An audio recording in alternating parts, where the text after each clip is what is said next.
Be groovy, comment, like, share, subscribe. Born Christopher Frank Carandini Lee in May 1922, Christopher Lee grew up with a fascination for the arts, which would eventually lead him to the world of cinema.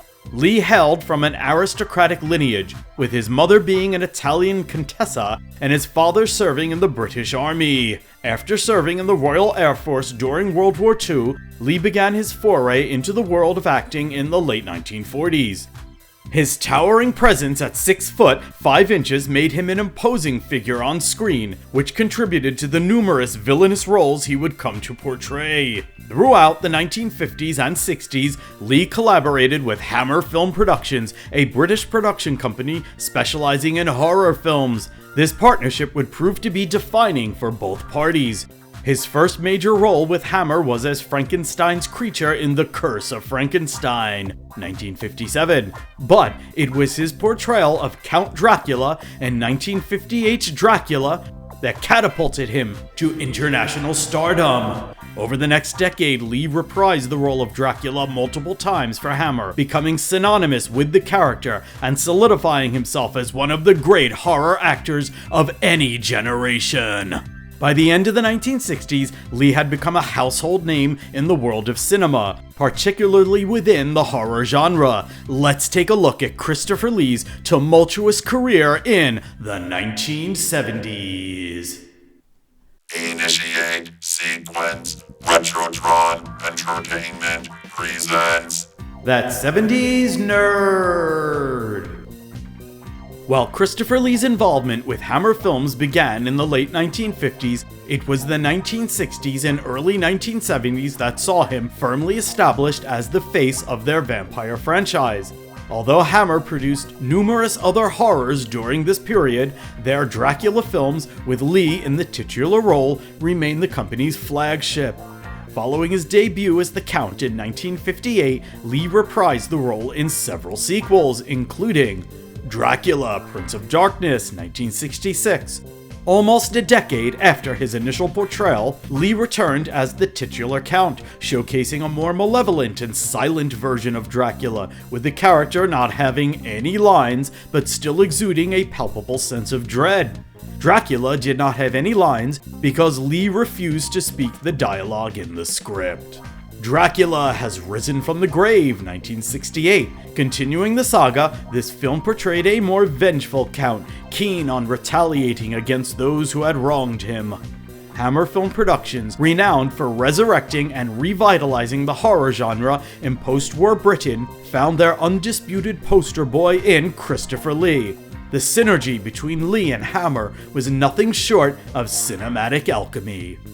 Throughout the late 50s and 60s, their collaboration on Dracula films redefined the vampire genre, introducing a seductive gothic ambiance that had not been prevalent in earlier Hollywood interpretations.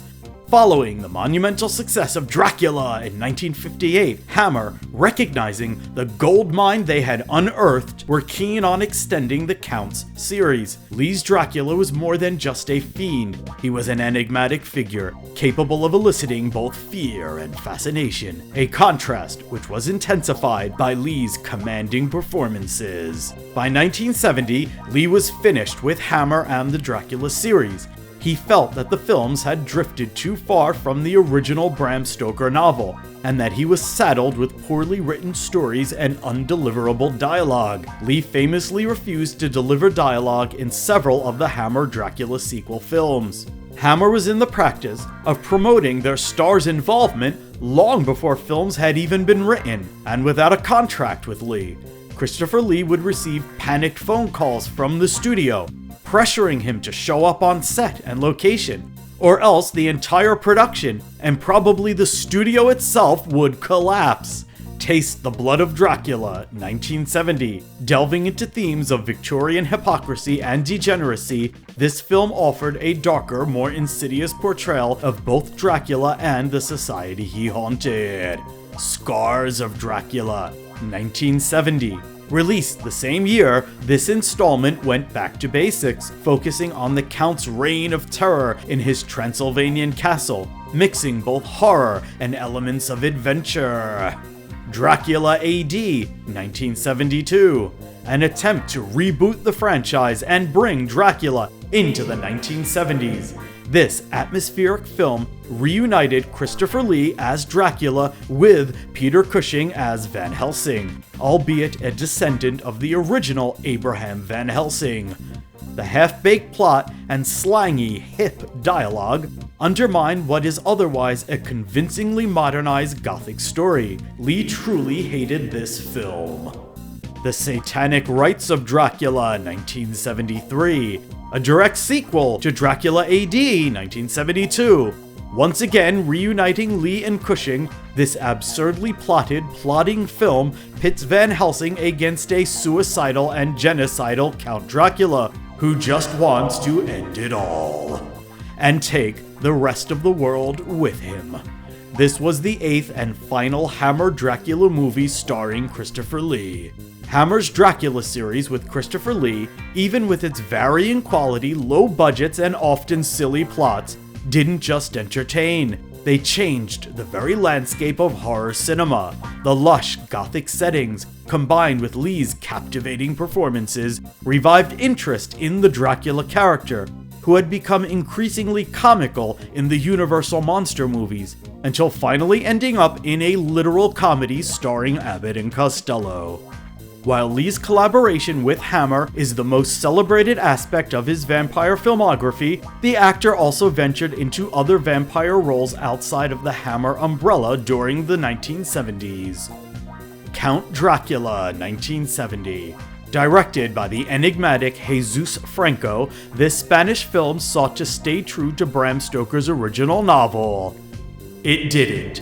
Lee embraced the chance to play a more authentic Dracula, capturing the character's noble bearing while maintaining an underlying menace. Here, the Count wasn't just a creature of the night, but a tragic figure, tormented by his immortal existence. Sadly, Lee's portrayal is the only good part of this extremely muddled, low-budget movie. One More Time, 1970. In a departure from his traditional roles, Lee appeared in this comedy directed by Jerry Lewis.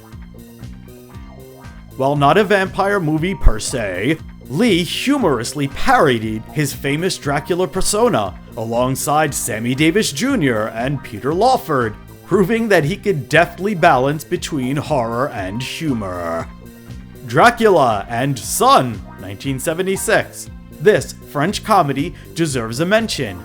The film was a humorous take on generational gaps, and Lee's performance showcased his range as an actor, moving beyond the dark and brooding roles he was best known for. These diverse roles were a testament to Lee's commitment to the craft and his desire to constantly reinvent himself. They also showcased that while he could instill fear as the legendary Count Dracula, he could just as easily make audiences laugh or think. Christopher Lee's endeavors outside the Hammer framework affirmed that he was not just a horror icon, but a cinematic chameleon, adapting and evolving with the times. While his association with Hammer's Dracula films will always be the cornerstone of his horror legacy, these other roles highlight Lee's versatility as an actor and his commitment to constantly exploring and redefining his relationship with the vampire mythos. Sir Christopher Lee's contributions to the world of vampire cinema from the 1950s to the 1970s were as varied as they were entertaining. Whether within the framework of Hammer's Gothic tales or through other interpretations, his presence always brought gravitas, authenticity, and a sense of dread that few could match. Today, Christopher Lee is better remembered for his late roles as Saruman in The Lord of the Rings, Count Dooku in the Star Wars prequels, and for collaborating with the Italian symphonic metal group Rhapsody of Fire on their sprawling opera Symphony of Enchanted Lands.